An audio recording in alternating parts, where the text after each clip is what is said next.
Hello दोस्तों, मेरी कहानी वाले चैनल पे आप सबका स्वागत है। तो दोस्तों, हमारी आज की कहानी अर्चना खंडेलवाल जी द्वारा लिखी गई है। मेरी बहू को तो कुछ नहीं आता है। ये क्या चाय बनाई है? इसमें चाय पत्ती और शक्कर दोनों ही नहीं है। मज़ा नहीं आया, फिर से बनाकर लाओ। सुधाकर जी ने कप आगे सरका दिया। नीरू चुपचाप कप उठाकर ले गई और दूसरी चाय बनाकर ले आई। वैसे चाय अच्छी बनी थी, पर सुधाकर जी की आदत है कि वह दिन में 4-5 बार अपनी बहू को इसी तरह परेशान करते थे और नुक्स निकालते रहते थे। कभी अदरक कम है, कभी कहते कि दूध ज़्यादा है, पानी कम, तो कभी कहते थे कि चाय अच्छे से उबाली ही नहीं। नीरू कुछ महीने पहले ही शादी करके इस घर में आई थी। वह घर के खाने पीने का ढंग सीख रही थी, पर कभी तो कमी रह जाती थी और कभी कमी नहीं भी रहती तो जानबूझकर बताई जाती थी। सिर्फ सुदागर जी का ही नहीं, सबका यही हाल होता है। घर में सास ससुर हो या ननद देवर, सबको नीरू से शिकायत ही रहती है। नीरू अपने मायके बड़े ही लाड प्यार से पली थी। माँ ने अच्छे संस्कार के साथ गृह गृहस्थी चलाने के भी गुण सिखाए थे, पर ससुराल में मायके की कहाँ चलती है। यहाँ तो ससुराल वालों के हिसाब से ही चलना होता है, फिर से सब कुछ नया सीखना होता है। नीरू पढ़ाई में सामान्य थी। पढ़ाई पूरी होने के बाद मायके वालों ने मनोज के साथ शादी कर दी। नीरू को बुके बनाने का बड़ा शौक था। वह सुंदर फूलों से बुके बनाया करती थी। उसकी यह कला पहले तो सबको पसंद आई थी, पर बाद में उसे रिश्तों के कामों में ऐसा जोक दिया कि वह कभी समय ही नहीं निकाल पाई। वह अपने शौक को जैसे भूल ही गई थी। ससुराल वालों का कहना था कि बहू को सिर्फ खाना बनाना और घर संभालना ही आना चाहिए। नीरू ने कुछ समय के लिए अपने शौक को छोड़ दिया ताकि वह घर परिवार में अच्छे से रम सके। वह हर संभव कोशिश कर रही थी। एक दिन उर्मिला जी ने अपने घर में किटी रखी और नीरू को क्या बनाना है उसकी लिस्ट थमा दी। नीरू ने अपने हिसाब से जो अच्छा आता था बना दिया और कुछ यूट्यूब से देखकर बना दिया। पहली बार 15-16 लोगों के लिए इतना खाना बनाया था। उर्मिला जी से पूछा कि खाना कितना बनाऊं, पर उर्मिला जी ने उसको बताया ही नहीं।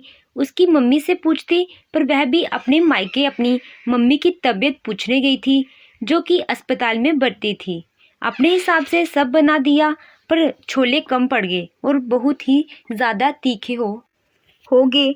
पूरी का आटा बहुत ज़्यादा हो गया, रायता जल्दी ख़त्म हो गया और सूखी सब्जी में तेल बहुत ज़्यादा हो गया। खीर पतली हो गई। सारे खाने में स्वाद भी कम था। किसी में मसाला ज़्यादा हो गया, किसी में कम हो गया। ये देखकर उर्मिला जी का पारा चढ़ गया और वह नीरू पर गुस्सा होते हुए बोली, तेरी माँ ने कुछ सिखाया है कि नहीं? तुझे ढंग से खाना बनाना तक नहीं आता। बहू तो वो ही सुलझना होती है जो रसोई अच्छे से संभाल ले।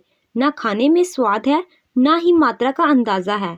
शोर सुनकर उर्मिला जी की कुछ सहेलियां रसोई में आ गई, तो उन्होंने अपनी सहेलियों को कहा कि मेरी बहू को तो कुछ नहीं आता है और सिर पीटने लगी। सब ने समझाया और जैसे तैसे किटी हो गई। सब लोग वापस चले गए। नीरू थोड़ी सी सहम सी गई थी। उसने पहली बार इतनी सारी रसोई बनाई, पर अंदाजा नहीं लगा पाई कि कितना बनाना है। रात को मनोज को बोली तो उसने एक टुक जवाब दिया, ये खाने की बातें मुझसे मत किया करो। मम्मी और तुम जानो, ये तुम सास और बहू के बीच की बात है, इसमें मुझको मत घसीटो। मनोज करवट लेकर सो गया। आज नीरू को बहुत बुरा लग रहा था। उसके अपने पति को उसकी तकलीफ और आत्मसम्मान की जरा भी फिक्र नहीं है। उसकी दिनचर्या ऐसी चल रही थी। एक दिन उसकी ननद शुभी बोलती है, जो उसकी हम उम्र ही थी, भाभी आज मेरी सहेलियां घर पर आ रही हैं, आप चाइनीज़ बना लेना। लेकिन दीदी, मुझे चाइनीज़ उतना अच्छा बनाना नहीं आता है, नीरू ने तुरंत कहा। इस पर शुभी बोली, क्या भाभी, आपको तो कुछ भी नहीं आता है? यूट्यूब तो है, उसे देखकर बना लेना। सिर्फ 5 ही तो सहेलियां आ रही हैं, मैं कुछ इंडियन फूड बना दूं। पर शुभी ने सब दरकिनार करके चाइनीज़ खाना ही बनवाया। उसकी सहेलियां खाना खाते हुए बहुत हंस रही थी। यार, इससे अच्छा तो कॉलेज के बाहर जो टपरी लगाकर बेचता है वहीं खा लेते। बेकार ही मुंह का स्वाद खराब कर दिया।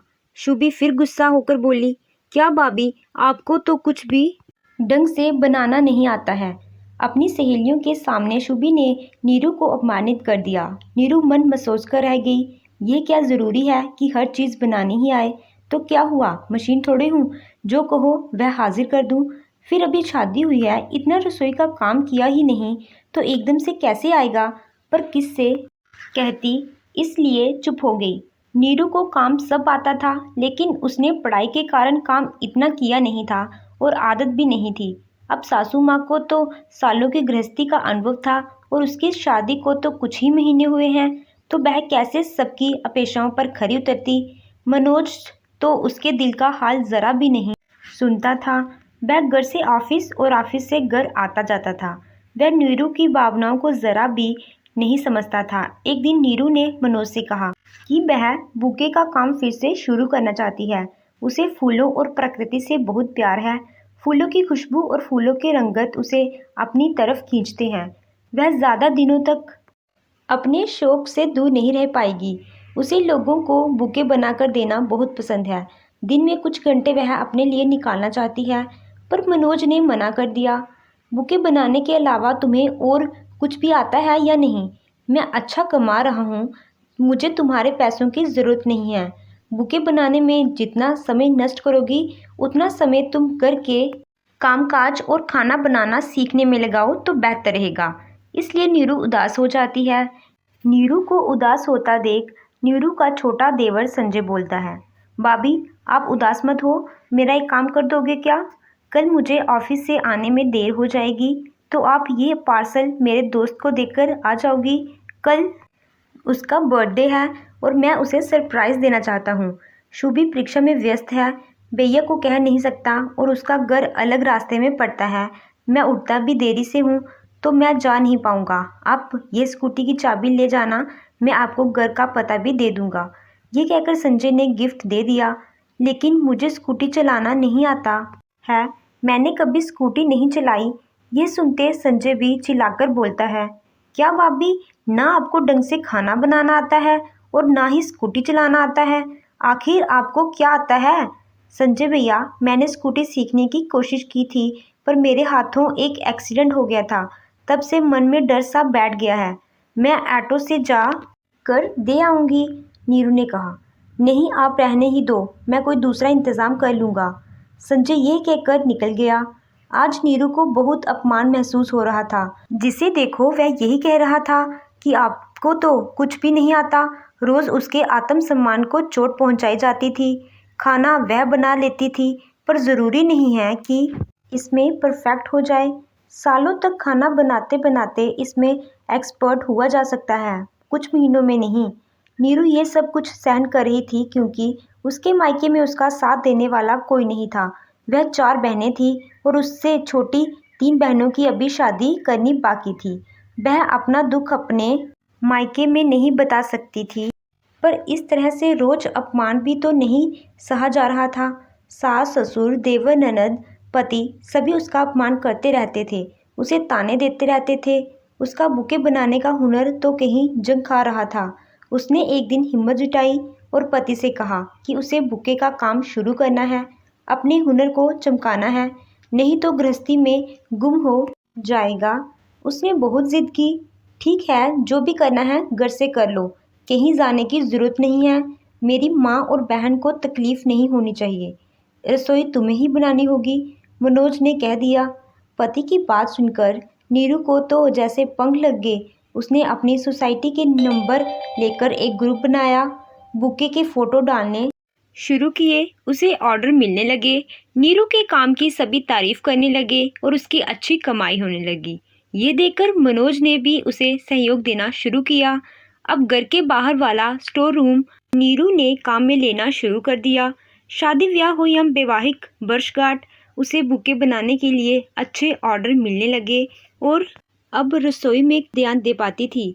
उर्मिला जी ने अपने बेटे से शिकायत की तो उसने अपनी माँ से कहा, मम्मी हम खाना बनाने वाली रख लेते हैं। नीरू तो अब व्यस्त रहने लगी है और अच्छा भी कमाने लगी है, तो हमें भी सहयोग करना चाहिए। नीरू खाना बनाएगी तो बुके की ऑर्डर पूरी नहीं कर पाएगी। अपने बेटे के मुंह से यह बात सुनकर उर्मिला जी दंग रह गई। पर जब पति पत्नी की तरफ बोले तो पत्नी को ससुराल वाले एक ताना भी नहीं दे सकते हैं। पति का साथ बहुत ज़रूरी है। अब नीरू का आत्मविश्वास और भी बढ़ने लगा था। घर का शोरूम माल और सामान के लिए छोटा पड़ने लगा। बाहर किराए की बड़ी सी दुकान ले ली और मदद के लिए 2-3 लड़कियों को रख लिया गया। बुके के साथ नीरू पौधों से सजाकर पॉट भी देने लगी। उसके सजाए पॉट्स बहुत ही सुंदर होते थे। बड़ी बड़ी मीटिंग में उसके बनाए पॉट गिफ्ट किए जाने लगे। इसी के साथ पर्यावरण की रक्षा के लिए पेड़ लगाने लगे। उसके कार्य को देखकर उसका सम्मान किया गया। पत्नी की सफलता देख उसकी कमाई पर मनोज अब खुश रहने लगा। जब मनोज खुश था तो नीरू के सास ससुर देवर ननद कुछ नहीं कह पाते थे। अब नीरू ने अपनी कमाई से कार खरीद ली और ड्राइविंग भी सीख ली। एक सुबह नीरू घर से दुकान के लिए जा रही थी तो उसने देखा उसके देवर की बाइक खराब हो गई है। तो उसने आवाज़ लगाई, संजय भैया आपको छोड़ दूँ? मुझे स्कूटी तो नहीं पर कार चलाना ज़रूर आता है।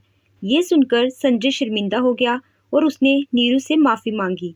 नीरू ने अपनी सफलता के लिए अपनी ननद शुभी की सहेलियों को बुलाया और शहर के सबसे महंगे चाइनीज़ रेस्टोरेंट में चाइनीज़ फूड मंगवाकर खिलाया। तो शुभी की सारी सहेलियां तारीफ करने लगी और खूब धन्यवाद देकर चली गई। उनके जाने के बाद नीरू ने शुभी से कहा, शुभी मैं अच्छा चाइनीज़ फूड तो नहीं बना सकती हूँ पर तुम्हें शहर के सबसे अच्छे और महंगे रेस्टोरेंट से मंगवाकर खिला सकती हूँ। तुमने अपनी सहेलियों के सामने मेरा अपमान किया था पर मेरी माँ ने मुझे यह सिखाया है कभी भी किसी को कुछ भी कहना हो, कोई भी शिकायत या कमी की बात हो उसे अकेले में कहो। किसी के भी आत्मसम्मान को चोट नहीं लगनी चाहिए क्योंकि शरीर की चोट इंसान भूल सकता है पर आत्मसम्मान पर लगी चोट कभी नहीं भूल पाता। शुभी कोई भी इंसान परफेक्ट नहीं होता है, फिर बहू से ही यह उम्मीद क्यों करते हैं कि बहू हर काम में परफेक्ट हो, उसे सब तरह के काम आने चाहिए। शुभी की नज़रें शर्म से झुक गई। भाभी मुझे माफ़ कर दो, मुझे ये समझ में आ गया है कि हर इंसान हर काम में परफेक्ट नहीं हो सकता है। आपका हुनर अलग है, आपका शौक़ अलग है। आपको मौका दिया गया तो आपने उसमें ही परचम लहरा दिया। आज आप शहर की सबसे अच्छी बुके बनाने वाली हो गई हो। नीरू की सफलता से अब सास ससुर भी खुश रहने लगे थे।